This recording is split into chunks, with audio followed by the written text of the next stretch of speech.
Let's go to corners. And I'm excited to get to this one because you have a CB1 here who's not an unfamiliar name, but feels like an unfamiliar name as CB1 in this class. It's Devon Witherspoon, the cornerback from Illinois. At number 1 here on these rankings, you got Christian Gonzalez at 2, Cam Smith 3, Joey Porter Jr. at 4, and then Keely Ringo, a guy that a lot of people have as their CB1 in this class, as CB5. So tell me how this one all shakes out. Break down this cornerback class for me, but specifically at the top, what separates Witherspoon with him being the first name here? Yeah, I went into his tape this year for the final postseason eval looking for reasons to not put him at cornerback 1 because his tape in 2021, his tape previously, prior to his senior season, was so kind of lackluster, just not up to the level that you would think, draftable, but nowhere near first round sort of caliber. And every single game, every single play, this guy was bringing it. And I was just like, after, I got about 2/3 of the way through his tape, and I'm like, this is it. Like, I don't know. I'm not really poking him at any holes in his game. 206 yards allowed all season, probably statistically the best season we've seen from a collegiate corner. He had, I believe, 150 snaps in press coverage this year and allowed 1 yard the entire season in press coverage. What? He did not get beaten in press coverage this season. And now he's not facing the slate of wide receivers that's somewhere.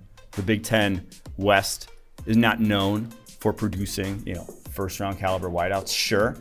But my God, just flip on the Michigan tape from him going against Ronnie Bell, and I think he tracked Ronnie Bell even in that game, and just ate his lunch. It was impressive.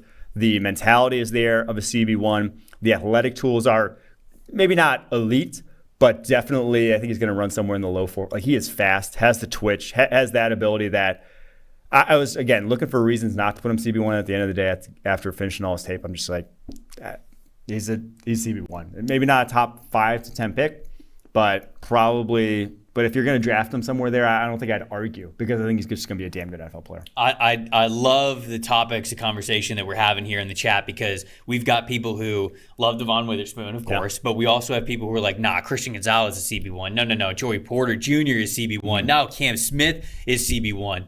We have so many different opinions. Is it that close between these guys with all of them for a potential CB1 spot? I think it is, and it's in the eye of the beholder, right? It's cornerback's a position that has a lot of different skill sets that can win and is unique in that if you run one type of defense, you're looking for a completely different thing than if you run another type of defense. So I think if you are looking for, and again, certain schemes, you'll definitely have someone like Christian Gonzalez at CB1. Certain schemes, you'll probably have Keely Ringo as CB1. I think all these top 5 guys that we put up there on the list are probably going to be, if not should be, first-round picks. It's a very good cornerback class, in my opinion. No Sauce Gardner. I thought last year's cornerback class was unique, and then I thought guys like Trent McDuffie, Sauce Gardner, Derek Stingley Jr. were like high-end prospects you don't get every year, all 3 in the same class. Maybe I don't see a guy on any of their levels, but I think all 5 of these guys that I put on that list are first-round caliber. I know a lot of people don't get many eyes on Christian Gonzalez just because he plays on the West Coast, and a lot of people just aren't up for West Coast games. Sometimes he's just not on TV. So just some thoughts on Christian Gonzalez, because a lot of people are caping for him in the chat. I know a lot of people like him, but there's not a ton of like nationally televised games that Oregon gets to play in that a lot of people watch. So what do you think about Christian Gonzalez? Yeah, so he's 6'2", 200, and just smooth as can be at that. Like the movement skills for a guy that size are rare. You don't see that every year. The ability to flip his hips and run with opposing wide receivers, I'm a big fan of that. It almost gives you a high floor when you can move the way he does at the cornerback position. I think he has great makeup speed as well. I don't think he's the most overly physical. Like I don't think, at that size, he could really beat up some wide receivers and really get physical. I don't think we see that enough from him. But I think you could maybe coach a little bit more of that into him. And I'm very high in him too. That's why I was saying it's tight here. I think between him and Witherspoon, they're both going to be somewhere in probably the 8 to 13 range on the final PFF draft board when it's all said and done. Like they're that caliber of prospects. After that, guys like Cam Smith, Joey Porter, Keely Ringo, probably more around the early 20s on the PFF draft board. So if there were a tier in this top 5, it would be those 2 and then the rest. It feels like there's a ton of depth in this class for corners.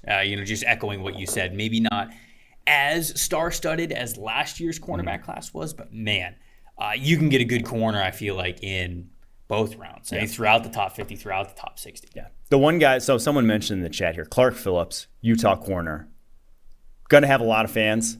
I am worried about his size, though. 5'10", 183. And he makes a ton of plays on the ball, but you also see him just get like tossed around too much on tape. That only happens more at the NFL level. So someone said he's a top 5 cornerback in this class, easy. I do think that he will be a good NFL player in a certain role. I just think he will be limited because that size it shows up so much on tape with him being, it's 5'10" to 183 is tough. Try to think of how many 5'10", 183 corners in the NFL right now. You'd even put in the top 20. I was just going to say, what was Asante Samuel? Asante Samuel Sr.? No. What was Asante Samuel Jr. when he came out? I think similar size, right? Yeah, let me see. Mock draft. But even he was 5'11", 185. Yeah. So we thought Samuel was small. And even him, we talked about it this year, not really having the year we had hoped in that defense. And now still these talented cornerback, but it just gets more difficult. And again, I go back to how many top 10 corners are that size in the NFL? It's not a lot. Not a lot of those guys get paid just because it is tough to handle the physicality of 6'4", 220-pound receivers when you're that size.